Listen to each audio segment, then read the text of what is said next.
मुंगेर के मालदा डिवीजन के डीआरएम मनीष कुमार गुप्ता अपने तय कार्यक्रम के अनुसार पहुंचे जमालपुर स्टेशन, जहां उन्होंने स्टेशन के स्वच्छता सहित गार्ड और ड्राइवर ड्यूटी रूम और रेस्ट रूम का जायजा लिया और वहां के अधिकारियों को लेकर कई दिशा निर्देश भी दिए। उसके बाद जमालपुर स्टेशन पर चल रहे अमृत भारत स्टेशन योजना कार्य के प्रगति का जायजा लिया। मीडिया को दिए अपने बयान में उन्होंने कहा है कि इस योजना के तहत जमालपुर स्टेशन यात्री सुविधाओं को काफी बढ़ाया जा रहा है, जिसको लेकर अधिकारी को निर्देश दिए गए हैं। साथ ही उन्होंने बताया है कि जमालपुर स्टेशन के विस्तारीकरण को लेकर कार्य योजना बन रहा है, जिसमें 2 प्लेटफार्म और बनाया जाना है। साथ ही बताया गया कि जमालपुर से नए ट्रेनों का परिचालन तभी होगा जब यहां कोचिंग मेंटेनेंस फैसिलिटी यार्ड का निर्माण हो जाएगा, जिससे रेलवे के द्वारा जमालपुर में यह कार्य तीव्र गति से करवाया जा रहा है, जिसको करीब 1 साल के अंदर बना लिया जाएगा, जिसके बाद ही नए गाड़ियों का परिचालन सुनिश्चित किया जाएगा। जमालपुर में आने का उद्देश्य मेन हमारा था कि जो हम लोगों का जो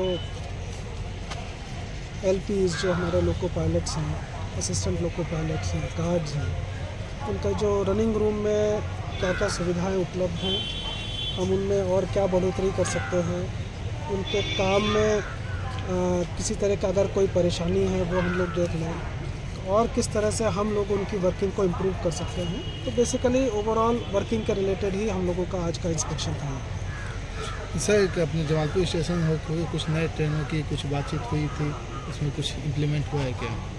नहीं, देखिए, जमालपुर में पहले भी मैंने कहा है कि यहाँ पे नई ट्रेनों का शुरुआत तभी होगा जब यहाँ पे कोचिंग मेंटेनेंस फैसिलिटी हम लोग डेवलप करेंगे। ऑलरेडी उस परियोजना पे कार्य चल रहा है, गुड्स मेंटेनेंस फैसिलिटी का भी कार्य चल रहा है। एक बार यहाँ पे वो कोचिंग डिपो का कार्य पूरा हो जाएगा तब हम लोग यहाँ से कोई नई ट्रेन चालू करने का या उसको टर्मिनेट करने का हम लोग फैसला लेंगे। तत्काल से वंदे भारत को यहाँ से नहीं खोला जा सकता जो भागलपुर? मैं फिर से कहता हूँ कि ट्रेन चालू करने के लिए एक बेसिक रिक्वायरमेंट होती है कि वहाँ पे उसकी मेंटेनेंस फैसिलिटी अवेलेबल हो।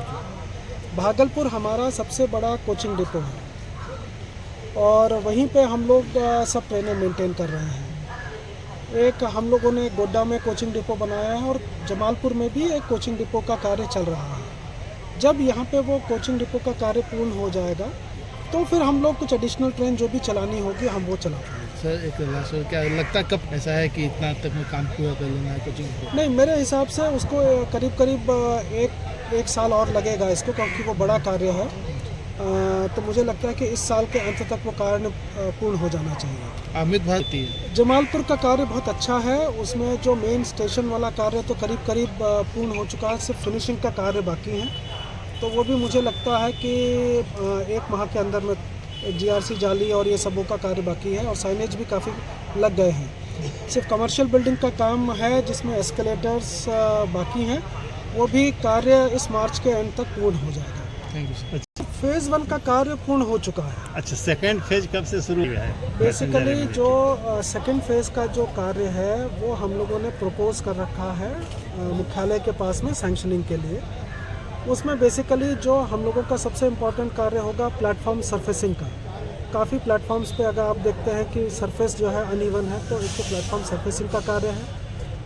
हम लोगों को कुछ यूरिनल्स और टॉयलेट्स जो हैं हम लोगों को कहा गया है कि अब आप आइलैंड प्लेटफॉर्म्स पर भी बनवाइए, तो वो हम लोग बनाएंगे।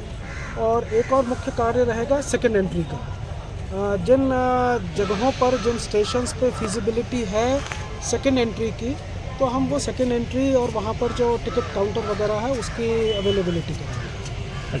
नहीं, उसका हम लोगों ने एक मोडालिटी वर्कआउट कर ली है। अभी हम लोग उसका, जिसे हम लोग टेक्निकल भाषा में ESP बोलते हैं, वो हम लोग बना रहे हैं, क्योंकि वो काफ़ी बड़ा कार्य है तो उसमें लागत ज़्यादा आएगी। तो वो तो तभी शुरू होगा जब हम उसका कार्य सैंक्शन कराएंगे।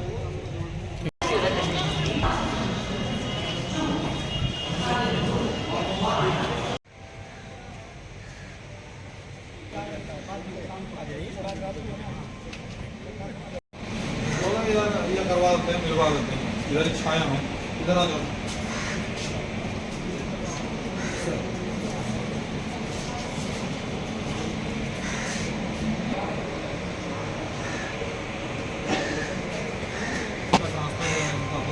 उनका